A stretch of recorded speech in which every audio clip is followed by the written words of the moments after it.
Folks, my Buffalo Bills, your Buffalo Bills, our Buffalo Bills lead the Denver Broncos 21-13 at halftime.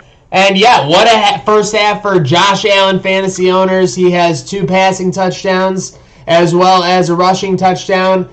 3 touchdowns and a half. Yeah, that is pretty decent. Sorry, Jim Kelly. He is coming for those records. Dawson Knox, Jake Kumaro, his first reception as a Bill, finds the end zone. So Dawson Knox, great to see him heating up at this time of the year. And yeah, great to see Kumaro get his first grab. Again, Bills lead 21-13. Let me know what you thought the first key or the most important thing in the first half was. I thought it was the defense, obviously, setting the tone. It was a little bit of a slow start. Bills only leading 7-0 after after a quarter, but defense dictating the pace, and 27 points combined in that second quarter. I thought maybe the Denver Broncos might be a little shook. They might fade away, but no, not yet.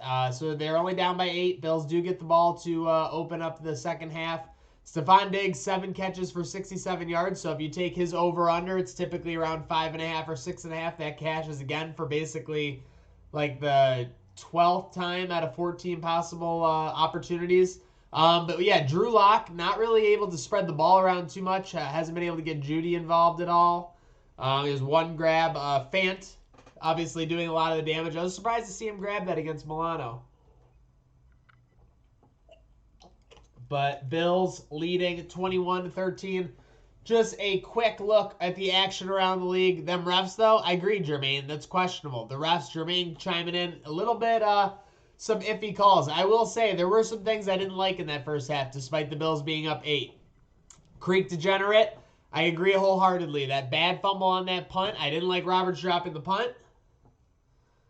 I didn't like penalties on touchdowns. And I didn't like Wallace dropping that pick opportunity that he worked so hard to get in position for. That's the only reason I'm upset about it. I thought it was a great pass breakup. I'll take it, 9 times out of 10. But Levi Wallace, a.k.a. Mr. Big Sack, was in position to make a play there. And he didn't do it, unfortunately. Locke is obviously struggling. And the one thing that was picking up a lot of momentum on Twitter was Bojo. Bojo is steadily throwing up some numbers. So very interesting to see. We are here on the Picasso's Pizza Halftime Show, picassospizza.net. Make sure you are getting the best deals on the best pizza in Buffalo. Josh Allen at half, 16-23 for 176 yards. It says 169 yards passing, so I'm not sure exactly what's going on there, ESPN.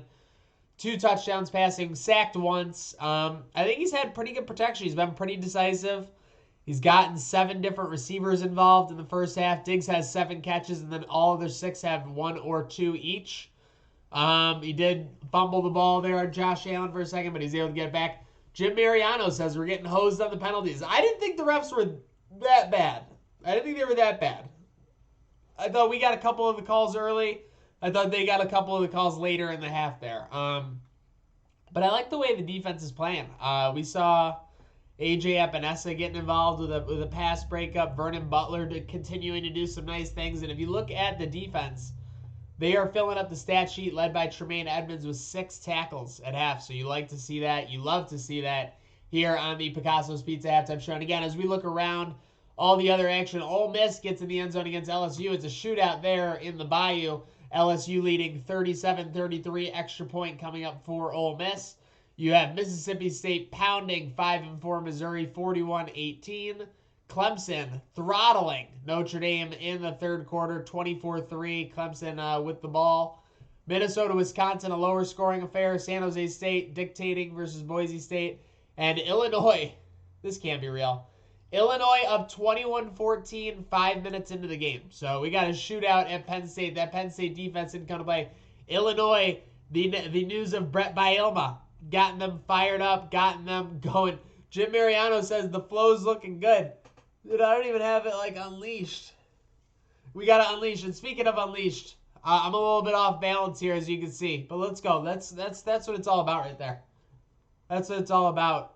We need to win a Bills home playoff game so I can cut these luscious locks. But speaking of locks, there's still some action later. You got Bama against Florida. That's 2 Heisman hopefuls facing off, as well as Tulsa, Cincinnati. So some really great 8 o'clock action. But let's face it, we can't look ahead, guys. We got to take care of business. The Bills are up 8. They win. We're popping champagne.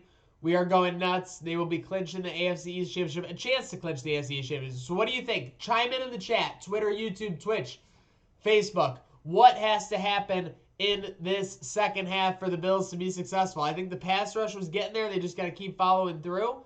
If you're Allen, just keep doing what you're doing. I think that maybe there's a chance for a trick play out there. Dable always likes to catch him off guard, but I think there's an opportunity for a trick play there. And, yeah, very interesting. So we will see exactly how that goes down. And I was just looking ahead because it's like you're so focused on these games this week that, honestly, you kind of lose track of the games coming up. The Bills' schedule, so obviously we still have 30 minutes to play against the Broncos, leading halftime at 21-13 here on the Picasso's Pizza at Buffalo Football Halftime Show. But 3 days after Christmas, the Bills will be coming down that Gillette Stadium chimney looking for a sweep of the Patriots. So Monday Night Football next week against the Patriots. Early lines on that has the Bills as a 4.5-point favorite, 5-point favorite, 4-point favorite in some spots, and then finishing out at home against the Dolphins. That'll be a tough game. The Dolphins are hungry in more ways than one. Again, taking a look at the standings, you got the Bills at 10-3, Dolphins at 8-5. So we need to win this game, clinch it, get it done, take care of business. Got the Chiefs at 12-1, Raiders at 7-7 now, following that game the other day, and Steelers still at 11-2, Titans, Colts at 9-4. So that'll be something to watch out for. But speaking of watch out for Andre Roberts to make a big play in the second half. Look out for Terrence McGee-esque Tre'Davious White. Tre'Davious White, I mean, Drew Lock, I don't know what you're trying to prove. Don't be throwing at my guy, Tre'Davious White, okay? Because it is the Picasso's Pizza halftime show. Bills leading 21-13.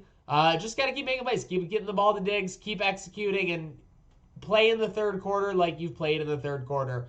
You'll be able to put this one away. Shout out to our sponsor, Picasso's Pizza. Shout out to all of you for tuning in. Facebook, YouTube, Twitter, Twitch. It's not good night now. It's let's go